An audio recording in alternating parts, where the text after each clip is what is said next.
Sveiki visi, šiandien turim rugsėjo 1 dieną, penktadienį, tiksliau šiandien naktį atsidaro naujas mėnesis, tai visą analizę pradėsim nuo mėnesinio grafiko, pasižiūrėsim kaip užsidarė mėnesio žvakė. Tai mėnesio žvakė, matom, kad užsidarė aukščiau praeito mėnesio high lygyje. Tai užsidarėm buliuose ir visas mūsų čia jau keli mėnesiai yra labai stiprus bulių trendas. Auksas labai kyla smarkiai į viršų, į savaitę po vieną all time high. Tai šitą žvakę dažniausiai nurodo pralauždama prieš tai buvusios žvakės high, nes susidarė aukščiau. Sudarė naują high ir tai gali įtakoti tolimesnį kilimą čia, bet nepamirštam, kad tai yra mėnesio žvakė. Tai kita mėnesio žvakė pagal šitą tendenciją galimai turėtų būti į viršų. Tačiau mes žiūrime visus taimus, ne tik tais mėnesio ar vienos minutės. Taip, savaitinis mūsų taimas. Tai savaitinė žvakė, kaip matom, nepralaužia mūsų praeitos savaitės, užpraeitos savaitės high. Galima būtų pasidėti liniją.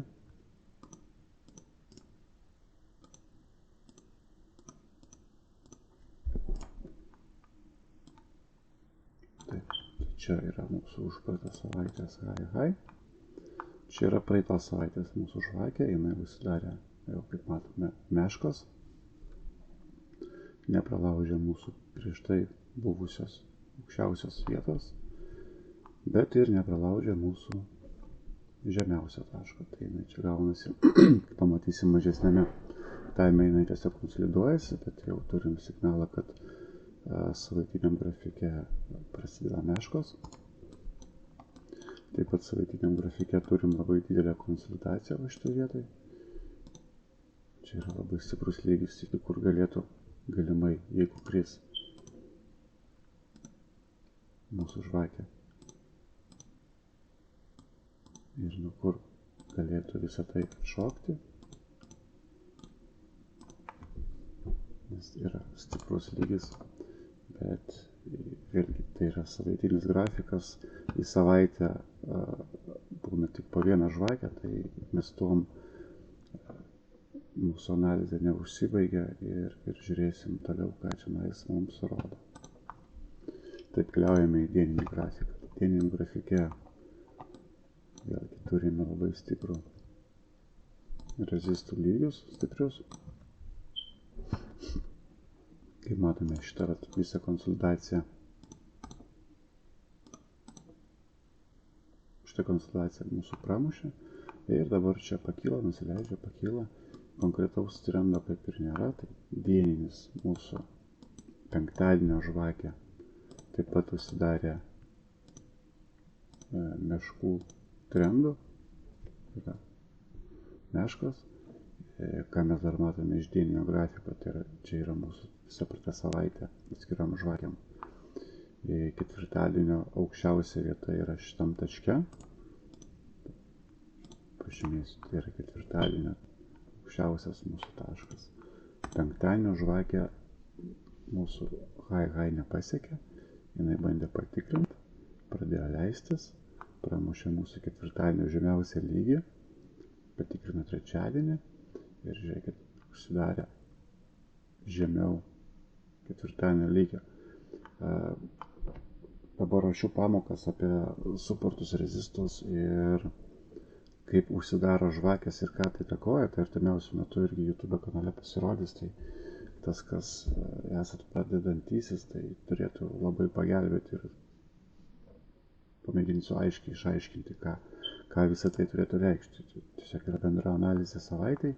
Greičiau gal pirmos savaitės pusėje, nes visai savaitai, kaip ir tokios analizės, sunku būtų nuspėti, kur ta rinka važiuos. Taip, tai žiūrime tada toliau 4 valandų grafike, ką mes turim. Tai 4 valandų grafike matome, kad mūsų struktūra labai irgi stiprus yra buliai ir ta mūsų struktūra iki šitos kainos atvažiavo vieną kartą, pradėjo leistis, tada grįžo, pratestavo, vėl nusileido, vėl grįžo, vėl pratestavo viršūnę, vėl nusileido ir niekaip šitą lygį negali pramušti. Tai žiūrėkit, 1, 2, 3, 4, 5 kartus jau testavo šitą vietą. Tai ką daro rinka, tai jinai taip žmonės, kurie yra padarę pardavimus, šitą vietą susideda stop lossus. Čia yra labai didelis likvidumas šitą vietą. Čia. Ir dabar rinka žaidžia. Jinai darosi savo labai didelį rezistą suportų, kaip vadinu, pagalvę, nuo kurios jinai turėtų atspirti arba toliau kilti viršų, arba toliau leistis į apačią. Tai principas būtų toks, tarkim, jeigu jinai dar kartą patikrina viršų, jinai nusileidžia į apačią, susirenka visus stopus, kurie longino, ir tada keliauja į viršų. Viršui praeities mes neturim, tai kiek tenai skils iš tikrųjų nusakyti yra labai sunku, tarkim, kažkiek tiek. Ir ta visa pagalvė vadinamoji, jinai reikalinga tam, kad rinka grįžtų, retestintų. Ir dabar šitie visi lygiai, kurie buvo formuoti kelias savaitės, jai duotų paspirtį važiuoti viršų. Jinai turėtų nuo kur atšokti. Taip pat galimas scenarijus, kad visą tai ir važiuos į apačią. Tai, kaip minėjau, šitoje vietoje yra labai didelis likvidumas, labai daug, manau, traderių institucijų yra susidėję savo stop lossus pardavimams, nes mes pasiekėm aukščiausią tašką all time high, tai yra 2531, matom čia pagal kainą šitoje vietoje. Jos nepramuša, žmonės parduoda. Tai ką dabar rinka gali padaryti? Kažkurio momentu šauti viršų, susirinkti visą likvidumą ir pasileisti žemyn. Tai čia matome 1, 2 irgi tokia savotiška pagalvė, jinai atvažiuoja iki mūsų rezisto, tada bando kilti, jinai pakilimui turi dabar didelį pasipriešinimą visą šitą rezistų pagalvę. Ir tada rinka gali pradėti galimai leistis. Tai čia tiesiog teorinės tokios spėlionės. Tai kaip iš tikrųjų bus, tai reikia stebėti viską ir žiūrėti. Bet dėl ko visą tai taip ir vyksta su rinka, nes gali pasižiūrėti visur. Visur yra konsolidacijos, visur yra rezistų pagalvės. Šičia, tam, kad būtų atspirties taškai. Konkrečiai, kad dabar matome 4 valandų grafike, tai vėlgi 4 valandų žvakė nepramušė, nepasiekė prieš tai buvusios žvakės high. Jinai sustoja, matome, tarp šitų rezistų. Va čia, šitą zoną stabdo ją. Atsidarius žvakiai, jinai pradžiai pramušė mūsų apatinę vietą. Tai kas gali būti, jinai nusileido, pakilo, dabar atsitrenks į rezistus ir toliau važiuoja žemyn. Labai tikėtinas scenarijus. Tai nors iš kitos pusės dabar visi laukia šortą, nes labai esame aukštai ir po tokio kilimo visą laiką būna nuosmukis.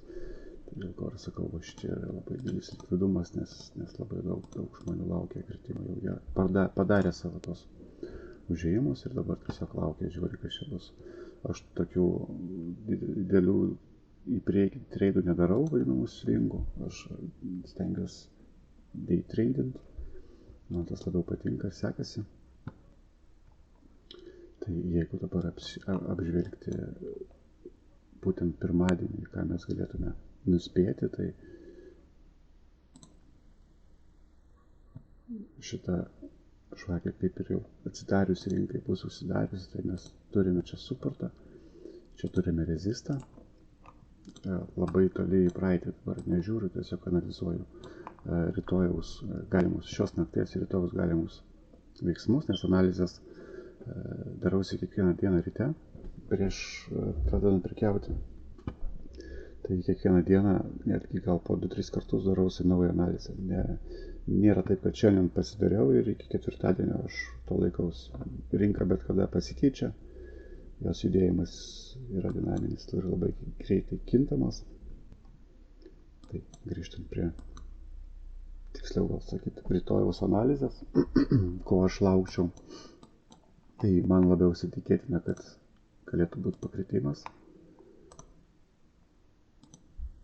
Čia turime stiprų suportą, nuo kurio viskas prasidėjo ir kol kas mes iki jo negrįžtam.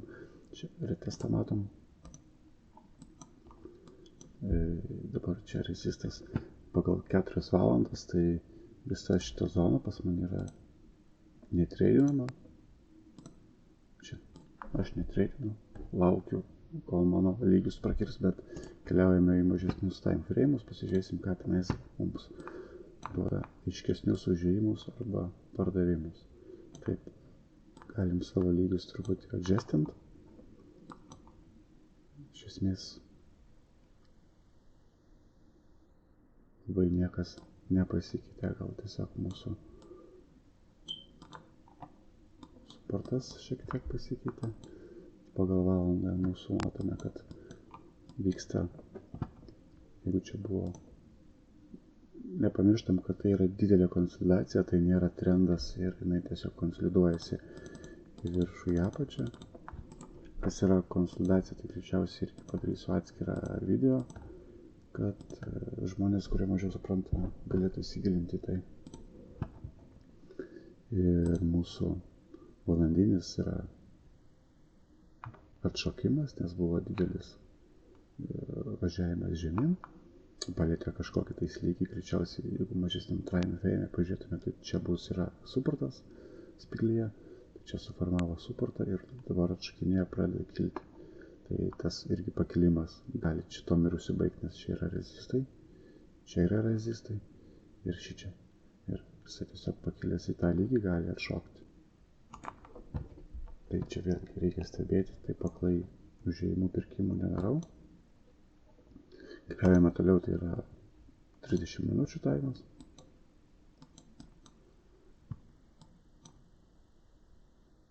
30 minučių matome, kad tai yra suformuoti rezistai šičia ir šičia yra padarytas suportas. Nes žvakės yra užsidariusios, tai yra tos zonos jau yra sudarytos. Tai dabar vėlgi šita zona yra mano netreidinama. Jinai šitą vietą gali konsoliduotis.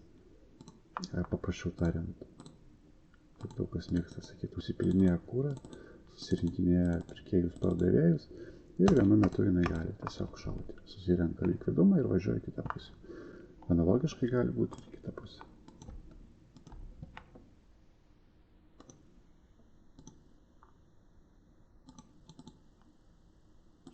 Susirinko likvidumą ir važiuoja į viršų. Tai šitoje vietoje, dėl ko aš sakau, kad yra netreidinama zona, mes laukiame. O ko mes laukiame? Mes laukiame, kol kažkurioje vietoje žvakė prakirs mūsų arba suportą, rezistą, atsiprašau, arba suportą. Kai žvakė užsidaro,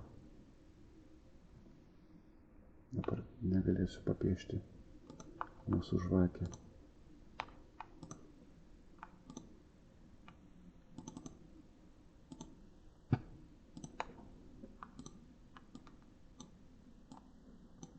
Čia labai jau netvarkingai, bet jeigu mūsų žvakė užsidaro, taip 30 minučių žvakė užsidaro aukščiau rezistų, tai yra labai didelė tikimybė, kad rinka toliau važiuos ir toliau rinka gali važiuoti iki mūsų kito rezisto. Tai yra visas šitas mūsų lygis tai yra 120 pips 12 punktų. Čia yra labai dideli pinigai, tai jeigu žvakė užsidaro virš mūsų šitos vietos, tai tikėtina, kad rinka ir važiuos iki mūsų sekančio rezisto, tai yra clean range'as, jame nėra jokių suportų rezistų, tai ta rinka 30 minučių taime tikėtina, kad gali kilti virš.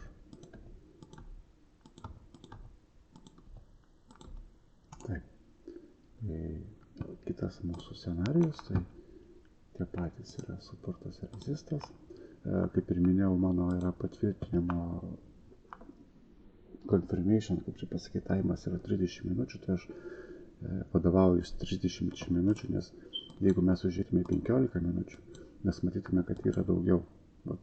Visas šitas mūsų, kaip minėjau, clean range'as iki kitos suporto, matot, yra daugiau. Bet 15 minučių yra nelabai patikimas taimas, yra daug fake-outų tam, kad jūs išmušti iš vėžių. Ir mano mažiausias confirmation taimas yra 30 minučių. Taip, tai kitas scenarius, ką mes galėtume pasiekti, tai jeigu mūsų žvakė užsidaro žemiau šito lygio, tai mūsų profit taškas būtų šičia.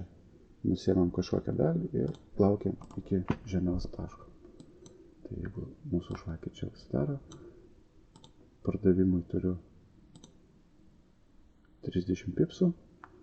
Šitą vietoje aš užsidaryčiau 80% savo pozicijos ir sekančią palikčiau iki čionais. Tai čia iš viso 62 pipsai. Realiai vienai į vienai, čia yra per akis. Tai va, šiandien tokia trumpesnė analizė. Ir greičiausiai šią savaitę dar išleisiu vieną video pamoką apie suportus rezistus. Tai tiek, ačiū. Ir iki.